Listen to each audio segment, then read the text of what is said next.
जय हिंद। देखिए, मैं गरिमा कोचिंग सेंटर से राज सर आज आप लोगों के लिए बताऊंगा कि बेटा पढ़ाई में कैसे मन लगे, पढ़ाई कैसे समझें, पढ़ाई कैसे करें। स्टूडेंट लोग कहते हैं कि सर पढ़ाई में मन नहीं लगता, समझ में नहीं आता कि पढ़ाई कैसे करें। तो देखिए यहाँ पर मैंने यहाँ पर ये पहले से अपना यहाँ पर हमने लगा रखा है, जिससे कि आप लोगों को समझाऊं और इसे समझा सकूं। तो बस समझने की कोशिश करना और बने रहना वीडियो में बेटा, लास्ट तक वीडियो जरूर देखना। और मैं चैलेंज करता हूँ, वादा करता हूँ इस बात का कि आप अगर लास्ट तक वीडियो देखते हैं तो आपका 100% पढ़ाई में मन लगेगा। ओके, तो सभी बच्चों का ध्यान इधर होना चाहिए और एकदम शांति से पूर्वक ध्यान पूर्वक बेटा पूरा दिलो दिमाग से आप इस वीडियो को एक बार देख लीजिए। मुझे यकीन है और मुझे खुद पर पूर्ण भरोसा है कि आपको आज के बाद ये वीडियो देखने के बाद आपका पढ़ाई में पूरी तरह से मन लगने लग जाएगा। ठीक है बेटा, तो ध्यान से समझेंगे। यदि आपको अपने हौसलों की उड़ान भरनी है, यदि आपको अपने हौसलों की उड़ान भरनी है तो मेहनत तो जरूर करनी है। तो याद रखना, मेहनत करते रहिए और हौसलों की उड़ान भरते रहिए और हौसले बुलंद रखिए। सपने वही पूरे होते हैं जो हौसलों से उड़ान भरते हैं, सपने वही पूरे होते हैं जो हौसलों से उड़ान भरते हैं। यहाँ पर देखिए एक लाइन लिखी है कि पढ़ाई कैसे करें। तो देखिए बेटा, एक पढ़ाई करने के लिए गोल बनाइए और पूरा फोकस करिए पढ़ाई पर। टाइम टेबल बनाकर डिसिप्लिन में मतलब अनुशासन में रहिए। नोट्स बनाइए, रेगुलर रिवीजन करिए नोट्स का। और ज्यादा बड़ा नहीं, शॉर्ट शॉर्ट ब्रेक लीजिए, मतलब रिलैक्स होने के लिए, आराम करने के लिए।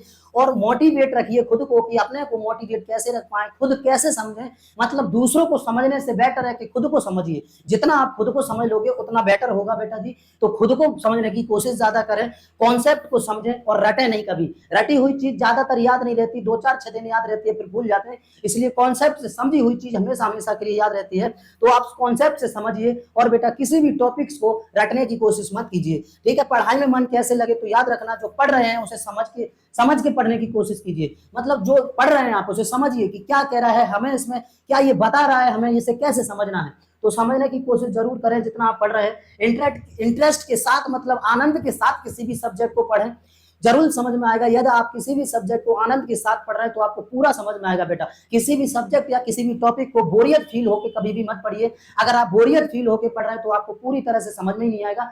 यहाँ पर आपका माइंड बोर होगा, आप एकदम उसे चकराएंगे, आपको सुस्ती आने लग जाएगी, नींद आने लग जाएगी, चक्कर आने लग जाएंगे। ये लगेगा कि यार अब पढ़ाई में मन ही नहीं लग रहा, किताब को कॉपी को उधर रख दीजिए, साइड कर दीजिए। तो आप कभी भी किसी भी टॉपिक या सब्जेक्ट को कभी भी बोरियत होकर मत पढ़िए, एकदम इंटरेस्ट के साथ पढ़िए, आनंद के साथ पढ़िए। 100% आपका मन लगेगा पढ़ाई में और पूरा फोकस आप पढ़ाई पर कर दीजिए। बेटा यहाँ पर एक बात और छोटी सी, ज्यादातर मोबाइल और सोशल मीडिया से दूर रहिए। छोटी छोटी बातों से जो आपको मतलब आपका रास्ता भटकाती है उनसे आप दूर रहिए। जितनी भी छोटी छोटी बातें हैं जो आपका रास्ता भटकाना चाहती हैं, आपको लग रहा है कि इससे हमें नुकसान है, तो उससे आप दूर रहिए, हमेशा याद रखिए। लेकिन स्टूडेंट नहीं, स्टूडेंट लोग गलत बातों की ओर ज्यादा अट्रैक्ट होते हैं, सही बातों की ओर कम से कम ही अट्रैक्ट होते हैं।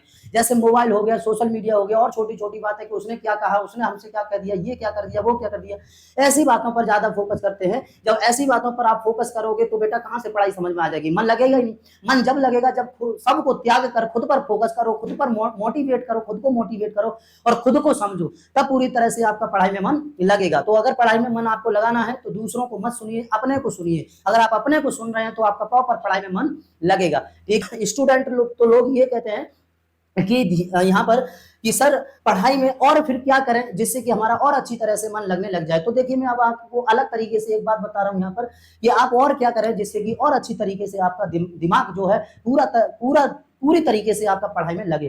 तो ध्यान से समझेंगे, थोड़ा सा यहाँ से सोच के देखिए, आपको समझ में आ जाएगा कि हम मेहनत करें या नहीं करें। माँ बाप हमारे साथ कितना पैसा खर्च करते हैं, पूरा जीवन बिता देते हैं हमारे साथ, अपनी पूरी कमाई लगा देते हैं और फिर हमको पढ़ाते हैं। तो उसको एक बार देख कर, उसको सोच कर तब आप मेहनत कीजिए और देखिए कि हमारे माँ बाप हमारे साथ कितना मेहनत कर रहे हैं। तब आपको लगेगा और आप 100% मेहनत करेंगे, ये मेरा वादा है। तो बेटा आप एक बार सोचिए यहाँ से कि माँ बाप हमारे साथ जब अभी मेहनत कर रहे हैं तो हम इतनी मेहनत करें, इतनी मेहनत करें कि आने वाले समय में हम उनका सहारा बने और हमको देखकर उनका सीना चौड़ा हो और सोचें एक दिन कि भाई हमने अगर मेहनत की तो बच्चे ने भी हमको अपनी सफलता हासिल करके दिखाई, कामयाबी हासिल करके दिखाई, जिससे कि उनका सीना चौड़ा हो। ठीक है बेटा, तो आप याद रखेंगे और उसी तरह से पढ़ते रहेंगे। और छोटी सी बात मैं आपको बताऊं, अगर लक्ष्य तय करो तो मेहनत करो और अगर मेहनत करेंगे तो आपको 100% बता रहा हूं बेटा, सफलता आपको जरूर मिलेगी। ओके, अगर इसी तरह ऊंचाइयों पर आपको जाना है तो याद रखें कि मत कर तमन्ना तू किसी को पाने की, बड़ी बेदर्द निगाहें इस जमाने की, खुद को बना तू इस कदर की, लोग तमन्ना करें तुझे पाने की, लोग तमन्ना करें तुझे पाने की। तो मेहनत करते रहिए। और बेटा एक बात और मैं आपको यहाँ पर बता रहा हूँ, ध्यान से समझना, मैं आपको ये बताना चाहता हूँ कि पढ़ाई में मन आपका कैसे लगेगा, कैसे मन बनाए पढ़ने के लिए। तो याद रखें यहाँ पर ये बात ध्यान से समझें बेटा, आप लगातार पहले 7 दिन पढ़ के देखिए। आप लगातार अगर 7 दिन पढ़ रहे हैं तो बेटा वो आपकी धीरे धीरे क्या बनने लग जाएगी, एक आपकी बेटा आदत सी बनने लग जाएगी। धीरे धीरे धीरे धीरे आदत सी बनने लग जाएगी 7 दिन पढ़ेंगे तो। और फिर आप 8वें दिन भी सोचेंगे, मतलब फिर 7 दिन को आप 21 दिन में बदल लीजिए। लगातार बेटा फिर 21 दिन पढ़िए, लगातार 21 दिन पढ़िए। फिर बेटा आपका बनते बनते आदत, ये प्रॉपर आदत ही बन जाएगी। फिर आपका पूरी तरह से मन लगने लग जाएगा। और फिर बेटा जी आप इसको 90 दिन में बदल दीजिए और 90 डेज लगातार बेटा पढ़ाई करिए, मतलब 90 दिन लगातार आप पढ़िए। तो कॉन्फिडेंस से कह रहा हूं ये बेटा आपकी दिनचर्या बन जाएगी। क्या बन जाएगी बाबू, दिनचर्या बन जाएगी। और जैसे ही दिनचर्या बन जाएगी तो आपका मन पढ़ाई से कोई ऐसा नहीं है जो आपका हटा सके। तो आपका मन पढ़ाई से कोई हटाने वाला नहीं होगा। अगर आप यहाँ पर 90 दिन लगातार पढ़ के क्या बना लेंगे, अपनी दिनचर्या बना लेंगे। फिर आपको ये लगेगा कि अब इसके अलावा हमें कुछ नहीं लग रहा, कुछ नहीं अच्छा लग रहा। सिर्फ जितने बजे आप जितने टाइम टू टाइम पढ़े हैं उतने टाइम टू टाइम पर आपको जरूर याद आएगा कि अब हमें पढ़ना चाहिए। ओके, तो आप सभी बच्चे इस तरह पढ़ते रहेंगे। सबसे पहले कितना दिन पढ़ना है, 7 दिन। 7 दिन को कितने दिन में बदलना है, 21 दिन। 21 दिन को 90 दिन। अगर आप 90 दिन पढ़ाई लगातार कर रहे हैं तो वो आपकी क्या बन जाती है, दिनचर्या। और जैसे ही दिनचर्या बन जाती है समझ लीजिए आप, फिर आपका मन पढ़ाई से हटेगा ही नहीं और ना कोई हटा सकता है। तो उसी तरह आप मेहनत करिए। और एक बात और याद रखिए बाबू यहाँ पर कि यहाँ पर देखिए स्टूडेंट को अपने पर कभी भी बुक को हावी नहीं होने देना है। ठीक है, यदि स्टूडेंट पर बुक हावी हो जाती है, यदि स्टूडेंट पर बुक हावी हो जाती है तो स्टूडेंट को कभी भी पढ़ाई समझ में नहीं आएगी, वो कभी भी नहीं पढ़ पाएगा।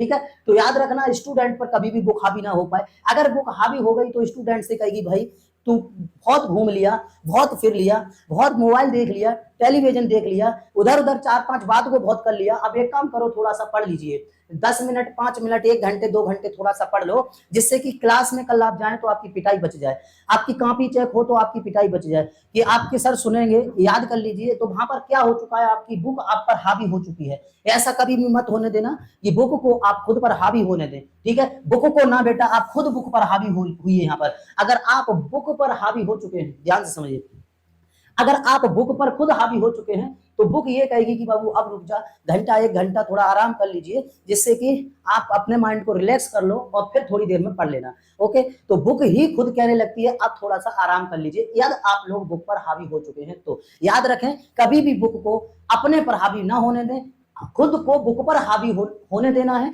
जिससे कि बुक ही हमसे मना करे जबकि हम बुक से मना नहीं कर पाए। तो किताब को कभी भी खुद पर हावी नहीं होने देना है और आपको खुद ही क्या होना है, बुक पर हावी होना है, किताब पर हावी होना है। तो याद रख लो, जितने भी स्टूडेंट्स, जितने भी छात्र हैं, उन सबको किस पर हावी होना है, किताबों पर। अगर आप लोग किताबों पर हावी हो गए तो आपको 100% गारंटी से कह रहा हूं कि आपका पूरा तरीके से बेटा 100% आपका मन पढ़ाई में लगेगा और आप पढ़ पाएंगे, आगे बढ़ पाएंगे। तो याद रखें इस बात को, इस कॉन्सेप्ट को।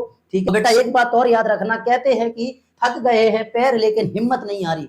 थक गए हैं पैर लेकिन हिम्मत नहीं आ रही, जज्बा है अभी जीने का, सफर है अभी जारी, जज्बा है जीने का, सफर है अभी जारी। तो बेटा आप उसी तरह मेहनत करते रहिए, सफर को तय करते रहिए और आपको एक ना एक दिन कामयाबी जरूर मिलेगी, 100% मिलेगी। सभी बच्चों को ये कहना है और बेटा मेहनत करते रहिए सभी।